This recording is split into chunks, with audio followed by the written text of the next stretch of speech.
கண் திறந்தா பார்வை மாறும், பாதை மாறும், ஆசை மாறுது. அதுக்கு முன்னாடி இருக்கிற ஆசை யாரு? ஆசை என்ன? இந்த நியாயப்பிரமாணத்தின்படி நான் தான் டாப்ல இருக்கணும், குற்றம் சாட்டப்படாதவன், நான் என்ன கேட்டாலே எல்லாருக்கும் ஒரு நடுக்க வரணும், சபையை அப்படிதான் கலங்கடித்து கொண்டிருந்தவன். இப்போ ஆசை என்ன தெரியுமா? நம்முடைய குடியிருப்போ பரலோகத்தில் இருக்கிறது, அங்கே இருந்து ரட்சகர் வர. இப்போ விஷன் மாறுது. எப்படி மாறுது? நாங்கள் காணப்படுகிறவைகளை அல்ல, காணப்படாதவைகளை நோக்கி இருக்கிறோம். காணப்படுகிறவைகள் அநித்தியமானவைகள், காணப்படாதவைகள் நித்தியமானவைகள். நான் இன்னும் அநித்தியமான இம்மைக்குரியதை மட்டும் பார்த்துட்டு இருக்கிறேன்னா என் கண்ணில் என்ன இருக்கு தெரியுமா? செதில் இருக்கிறது. சகோதரனாகிய சவுலே, நீ பார்வை அடையும் படிக்கும், நீ பரிசுத்த ஆவியை பெறும் படிக்கும் கர்த்தர் என்னை அனுப்பினார். பார்வை மாறினதோ, இப்படி பார்த்துட்டு இருந்தவன் இப்படி பார்க்க ஆரம்பிச்சிட்டான். இப்படி பார்க்கும்போது சொல்றான், காணப்படாதவைகளை நோக்கி இருக்கிற நமக்கு அதி சீக்கிரத்தில் இந்த உபத்திரவம் லேசா லேசா அப்படி பிரச்சனை வரும்போது இக்காலத்து பாடுகள் இனி வெளிப்பட போகும் மகிமைக்கு ஒப்பானது அல்ல. ஏன்னா போக்கஸ் எங்க இருக்கு? ஒருத்தங்க பவுல நிந்திச்சதும் அப்போஸ்தல நடவடிக்கைகள் சொல்லப்பட்டிருக்கிறது, அவங்க தூசியை தட்டி விட்டுட்டு வந்திருந்து அழுதாங்கன்னு, சந்தோஷத்தினாலும் பரிசுத்த ஆவியினாலும் நிரப்பப்பட்டார்கள். ஏன்னா போக்கஸ் எங்க இருக்கு? மேல இருக்கு.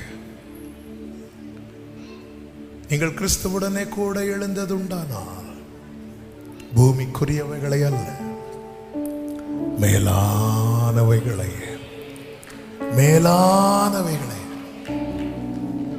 என்னால ஏன் பார்க்க முடியல? என் கண்கள்ல நிறைய செதில் இருக்கு.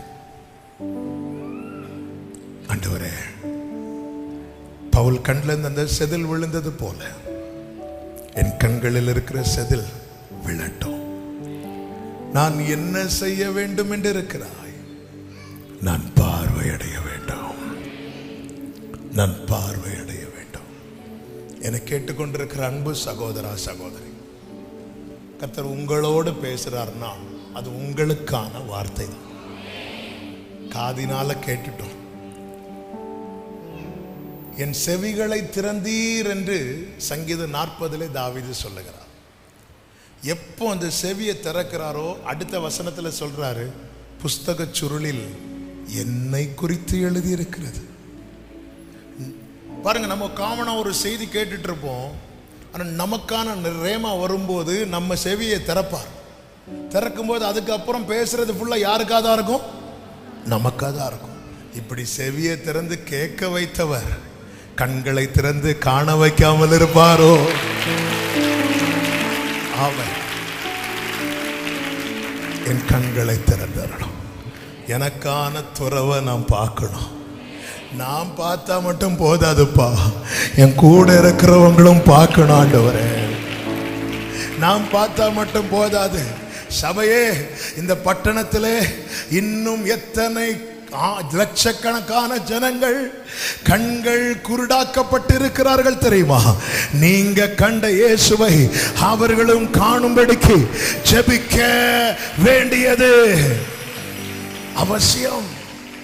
உங்க குடும்பத்தில் நீங்க மட்டும் ரட்சிக்கப்படாம எத்தனை பேர் இருப்பாங்க? ஆண்டவர்கிட்ட நீங்க அவங்கள்ட்ட சொன்னா மட்டும் போதாது. ஆண்டவரே, இவன் பார்க்கும்படி பர்டிகுலரா அந்த பர்சனை கை காட்டி சொல்றாரு எலிசா. அப்படி சொல்லுங்க. உங்க மேல இருக்கிற தேவ திட்டம் தெரியாம, தாவீதின் மேல இருக்கிற தேவ திட்டம் தெரியாம அந்த குடும்பமே அவனை ஒதுக்கி ஒதுக்கி ஒதுக்கி ஒதுக்கி ஒதுக்கி ஒதுக்கி வச்சிருந்தாங்க. தாவீது எவ்வளவு ஜெபம் பண்ணி இருப்பார், எப்படி ஜெபம் பண்ணி இருப்பார். ஆனா ஒரு நாள் ஒரு பெரிய யுத்த களத்துல தாவீதை நிறுத்தி எல்லா கண்களுக்கு முன்பாய் காண்பித்து கொடுத்தார். ஃபியூச்சர் எப்படி இருந்துச்சு தெரியுமா? எல்லாரும் தாவீது கிட்ட வந்தாங்களாம். தாவீதின் பெற்றோர் வந்தாங்க, தாவீதின் சகோதரர் வந்தாங்க. ஆமென். ஆண்டவர் சில நேரத்தில் நம்ம கூட இருக்கிறவங்க கண்களை திறக்க சில யுத்த களத்தில் கொண்டு போய் விடுவார். நம்முடைய ஜெபத்துக்கு பதில் கிடைக்க போகுதுன்னு அர்த்தம். ஹல்லேலூயா. பவுலின் கண்கள் திறந்தது, ஆனா கூட இருக்கிற 275 பேர் கண்கள் திறக்கல. அதுக்காக பவுல் கையில கர்த்தர் ஒரு பாம்பை, சிலர் இருக்கு அப்படி யார் கண்ணையும் திறக்க வேண்டாம் ஆண்டவரே. அப்படியா? இல்ல, பாம்பு கடிச்சிட்டு போனா கூட வெளியே தெரியாது. சில பிரச்சனை இன்னொருத்தங்க பார்க்கறது வரைக்கும் நம்ம கையில என்ன செஞ்சிட்டு இருக்கோம்? இவன் தான் பார், இவன் தான் ஆளு பார் தொங்கிட்டு இருக்கும். பவுல் உதறினான். கொஞ்ச நேரம் அவனை பார்த்துட்டே இருக்கிறாங்களா, பார்த்துட்டே இருக்கிறாங்களா. இப்போ அவன் வீக்கம் கொண்டு சாக போற பார்த்துட்டே இருக்கிறாங்க. நம்மளை சில கண்ணு வச்சு பார்த்துட்டு இருக்கிறாங்க தெரியுமா? நம்மளை பார்க்கறதுனாலே அவங்க கண்ணு திறக்கும்படிக்கு கர்த்தர் கிருபை செய்வார். இவன் எப்போ சாவா, இவன் பேர் எப்போ அழியோன்னு சிலர் பார்த்துட்டு இருக்கிறாங்க. அப்படி பார்க்கிறதுக்காக ஸ்தோத்திரம், அவங்க பார்த்துட்டு இருக்கும் போது அவர்கள் கண்கள் திறப்பதாக. ஆமென். அப்படி பார்த்துட்டே இருக்கிறாங்க. இவன் இப்போ விழுவான், இவன் இப்போ சாவான் பார்த்துட்டு இருக்கும் போது வேதம் சொல்லுகிறது அவர்கள் வேறு சிந்தையாகி. உடனே என்ன சொல்லிட்டாங்க தெரியுமா? தேவன்ட்டாங்க. சிலர் அப்படிதான், ஒண்ணு இந்த அர்த்தம் இல்லைன்னா தூக்குனா ஒரே அடியா தூக்குவாங்க, தாக்குனாலும் மொத்தமா முடிச்சிருவாங்க. நம்ம கரெக்டா நின்றணும். தூக்குனாலும் ரொம்ப சந்தோஷப்படக்கூடாது, தாக்குனாலும் ரொம்ப வருத்தப்படக்கூடாது. நான் போகும் வழியை அவர் அறிவார். ஹல்லேலூயா. ஆமென். ரட்சிக்கப்பட்ட அழைப்புள்ள தரிசனம் உள்ள கண் திறக்கப்பட்ட தேவ பிள்ளைய ஒருத்தங்க பார்த்துட்டு இருந்தாலே அவங்க கண்ணு திறக்கப்படும். நம்புறீங்களா? இத நம்புறீங்களா? கர்த்தர் நம்மை விசேஷமாய் வைத்திருக்கிறார். ஆண்டவரே, என் கண்களை திறந்தருளும், என் கூட இருக்கிறவங்க கண்களை திறந்தருளும். கர்த்தர் அப்படியே செய்வாராக.